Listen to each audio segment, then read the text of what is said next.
Hello, students.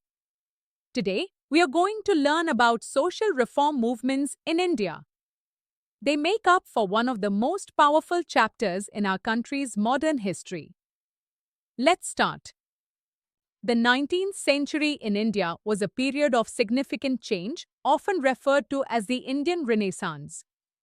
Western education had begun to spread, and with it came new ideas of liberty, equality, rationalism, and humanism.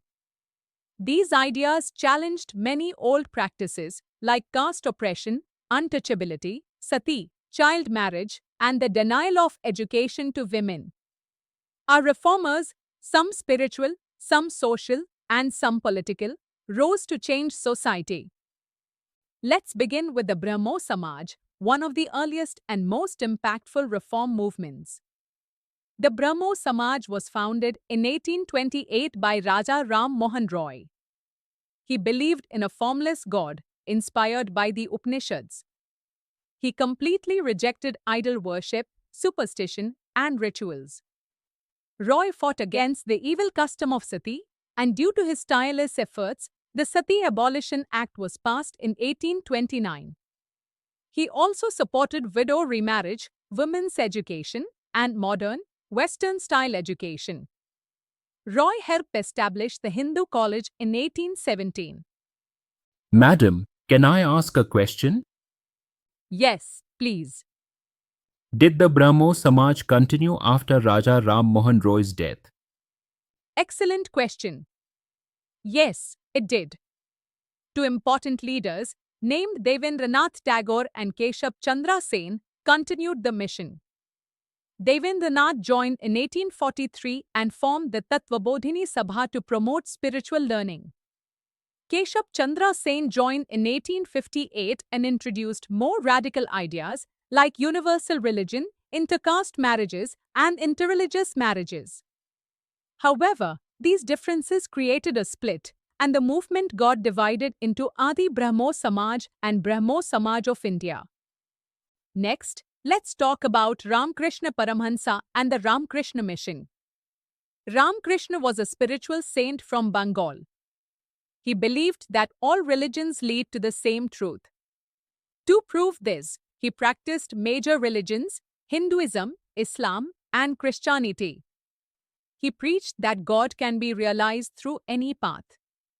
He rejected caste discrimination and rituals, and his teachings inspired Swami Vivekananda, his most famous disciple.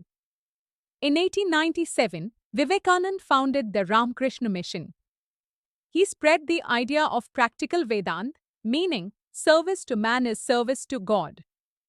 Vivekananda worked for education, character building, and social service.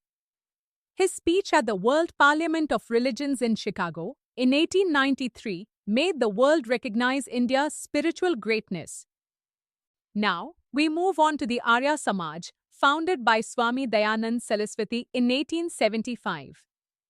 This movement called for a return to the purity of the Vedas. It rejected idol worship, untouchability, animal sacrifice, and caste by birth. Dayanand believed the Vedas were infallible and universal. He started the Shuddhi movement to reconvert Hindus who had adopted other religions. He also established DAV schools, which combined modern subjects with Vedic learning. His famous book, Satyarth Prakash, spread his ideas far and wide. Let us now move to Maharashtra, where the Paramahansa Mandali was formed in 1849. It was a secret society that promoted equality, intercaste dining, and opposition to rituals. Later, it merged into the Prarthana Samaj, founded by Atmaram Pandurang in 1867, with support from M. G. Ranade. It emphasized monotheism, women's education, widow remarriage, and the abolition of caste discrimination. Another key movement, the Satyashodhak Samaj, was started by Jyotirao Phule in 1873. He challenged the dominance of Brahmins and exposed caste exploitation in his book Gulamgiri. He opened the first girls' school in Pune and supported education for lower castes and women. He even opposed the Aryan invasion theory, saying it justified upper caste dominance. Madam, I have a question. Go ahead. Were women also part of social reforms? Yes. Let me tell you about a few brave women reformers. Ishwar Chandra Vidyasagar worked for widow remarriage, which led to the Widow Remarriage Act of 1856. Pandita Ramabai wrote the book The High Caste Hindu Woman and set up Sharda Sadan, a home for widows. Begum Rokeya promoted education among Muslim girls and wrote the book Sultana's Dream, a futuristic story about women's empowerment. Savitri Bai Phule, wife of Jyotirao Phule, became the first female teacher in India and opened schools for girls. Let us now look at reforms in other communities. Sir Syed Ahmad Khan started the Aligarh movement, promoting Western education for Muslims. He founded the Mao College, which later became Aligarh Muslim University. The Deoband movement, however, focused more on traditional Islamic learning and opposed British rule.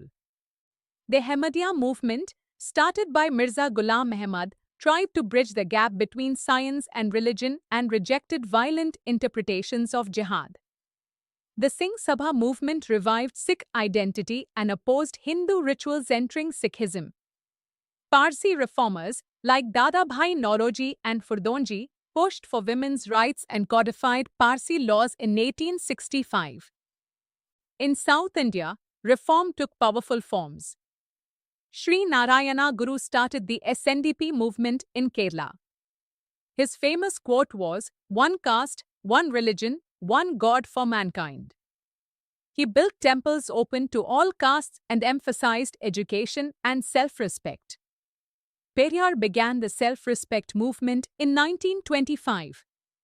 He fiercely attacked Brahmanism, patriarchy, and superstition. He promoted atheism, gender equality, and Dravidian pride, which laid the foundation for parties like DMK and AIADMK.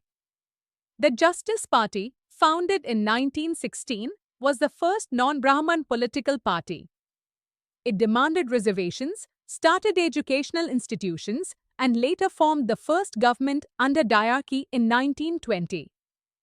Several movements also focused on temple entry and social rights.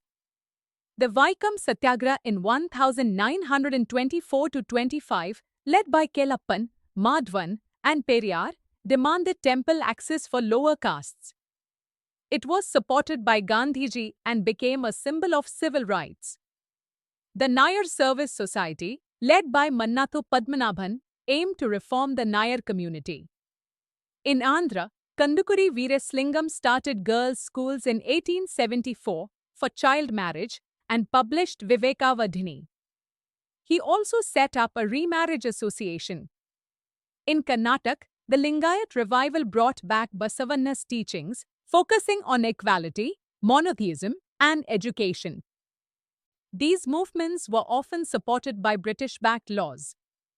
Some important ones include Sati Abolition Act, 1829 Hindu Widow Remarriage Act, 1856 Age of Consent Act, 1891 Raised the Age to 12 Child Marriage Restraint Act, 1929 Girls 14, Boys 18 Temple Entry Authorization Acts, 1930s allowed access to lower castes. Let's now evaluate their impact. These reform movements challenged orthodox practices, spread education and gender awareness, and paved the way for nationalism and civil rights. But they had limitations. Most were urban and elite-led, couldn't fully eliminate caste or gender bias, often stayed limited to specific regions or communities. In conclusion, the social reformers of India, especially from the South, played a major role in reshaping our society. Leaders like Periyar, Phule, Raja Ram Mohan Roy, and Vivekanand laid the foundation for modern constitutional values. Their vision helped India move from rigid traditionalism to modern equality. Their legacy still shapes our society today. That's all for this topic. Jai Hind!